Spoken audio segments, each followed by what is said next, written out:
Welcome back to the realest channel on YouTube. We're talking history today. We're talking one of the biggest fights ever, and the reason why it's one of the biggest fights ever is because it's the first undisputed super middleweight championship fight in history, and that's between Canelo Alvarez and Caleb Plant. We saw things get heated at the press conference, which always makes for a great fight and always makes for a great grudge match in the end.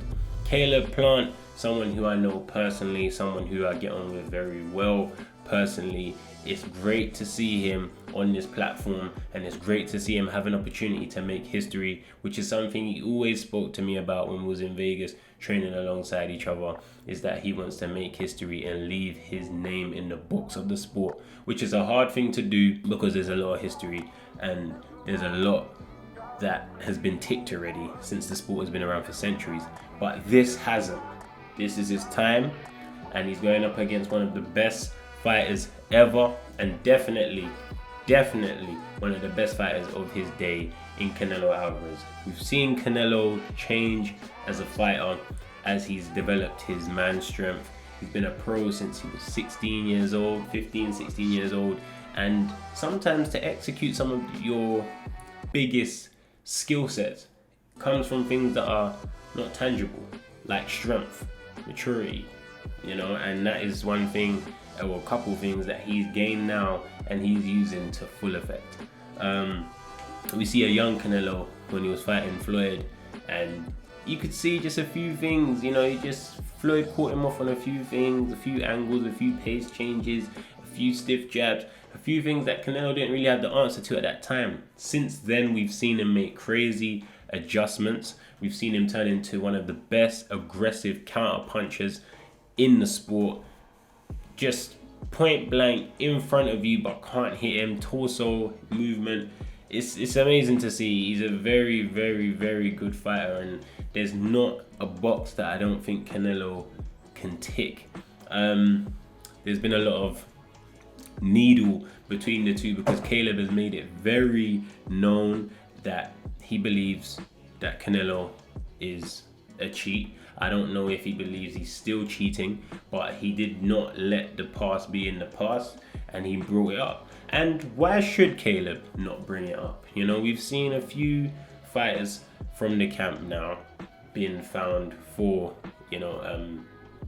drugs and substances that are not allowed in the sport of boxing, and they haven't been punished in the way that others would have been punished. Canelo, when he was found with clenbuterol in his steak or whatever it seemed to be, he got banned for 6 months, allowed him to get an extra rest in before fighting Triple G and beating Triple G. Oscar Valdez, apparently he's got weight loss, something going on in the herbal teas that he drinks, and it's just amazing because I would like to find these teas. Where are these teas and steaks that just have these substances just miraculously found in them? But it makes the sport lose credibility because the guys are not being punished fairly and evenly across the board. And we understand who Canelo is, we understand the revenue, we understand what he brings to the sport, and a lot of people, the PEDs is obviously a big issue, but it doesn't improve the man's skill. At the end of the day, he has the skill that he has, but bringing the drugs into it is going to tarnish his name. And in the history books, it should be something by his name because he was found guilty for it. Eddie Reynoso has always said, the truth will come out one day. It's kind of like, isn't the truth out already? The test came through positive for a couple of your fighters now, and that is the truth. Do you know what I mean? But and Caleb is not letting that slide, nor should he. He gets in the ring, he puts his life on the line, he trains very hard, he's dedicated to the sport. I've seen with my own two eyes. And is it too much to ask to fight someone that is going to give you a fair shake? Because when it comes down to it, boxing is an honorable sport, and when you start cheating and you start doing things like that, you're removing what the core values of the sport are, and honor is one of them. So shout out to Caleb for making it prominent, making it, putting it out there, not just letting it go under the carpet because it's out of the convenience of the promotion or out of the convenience for having respect or anything like that. He's just saying it how it is. And in all fairness, Canelo was extremely defensive when it came to Caleb talking about it.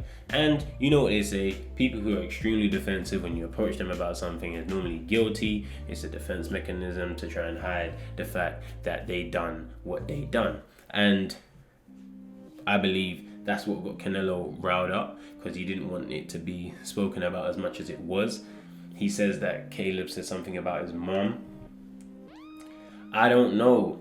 I don't believe Caleb would have said anything about his mum, because Caleb's history, it wouldn't make sense to me. He would have respect for people's mother, respect for people's families, because he's had some tragic losses in his life, and I don't think he would go to the press conference and say something about Canelo's mum. Don't know. That one, I don't know if that is true. But a push, as we can see, a push came in. Caleb came back with a left hook slap. It did touch Canelo, but I guess Canelo came out the better of the two on that exchange, because he managed to get a scratch in that caused visible damage. Yeah, Canelo actually had a little cut on his arm as well. So these guys, I don't know what salon they've been going to or what nail tech they've been going to, but they got some blades on their hands. Them man got some Wolverines on their hands, because from a little exchange that lasted less than 4 seconds, that's seeing blood. I'm thinking, wow. But it's going to be a great fight. We got Caleb, who's a slickster, very hard to hit, a pure boxer.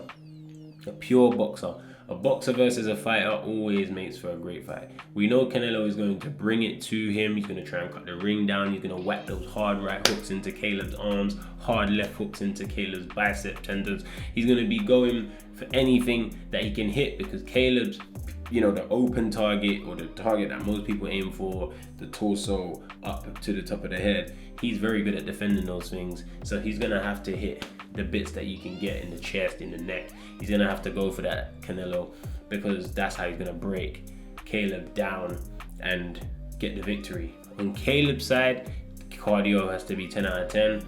I know Larry Wade will make sure those track sessions are intense and make sure Caleb can move for the 12 rounds and not fade. But it's all about not taking damage, because damage is what helps you fade also, not just the amount of sprints and long distance runs you've been doing. It's avoiding the damage to not help you break. So Caleb has to be behind his jab. He has to be moving, staying off the rope, staying out of the corners. But there comes a time in every fight where you have to stand your ground and prove that you got the cojones to scrap. Do you see what I'm saying? Because you can't run forever. And also in the scoring world, you're fighting Canelo Alvarez. If he's pressing the fight and the judges can say there'd be no action without Canelo pressing, he's most likely going to get the decision. So Caleb is going to have to move, pick and poke, and when it gets to the championship round, stand his ground and start to deliver some hurtful punches. In the process of throwing more, you become more available to get hit yourself, and that is why the active offense to defense has to be on point for Caleb Plant in this fight. I'm going to see more of the countdown and more of the training, and then do an update video on what I think and what I see.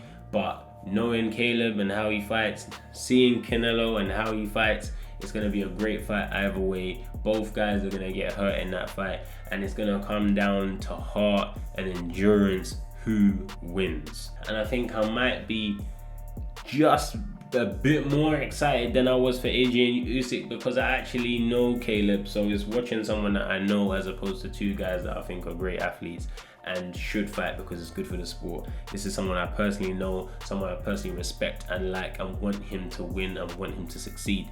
So definitely more of an attachment to this fight, and I can't wait for it to happen. You guys know my protein are the peoples. I've been banging these crispy layered protein bars. Yeah. One left in there, cold. Grab these, I promise you, they bang. And you'll get 37% off if you use Viddal on checkout. Cure Oxygen, Real Cure. Head over there, you get your discount same way. I will be back soon. Okay? Before the end of the year. And I can't wait to deliver some great performances and show people why I am the realest. I do a lot of talking, but what am I gonna do? Just stay in silence and hide under a cave because I haven't fought in a long time? Of course not. I'm still gonna be out here keeping my presence felt. It's the end of the video. Leave your comments below on who you think will win out of Canelo and Caleb Plant. I know Caleb Plant will be an underdog, but guys, before you make your predictions, go and watch some of their fights, get a feel for it, and see if you change your mind on who should win that fight. If you don't know what I do at the end of the video, it's the end of the video.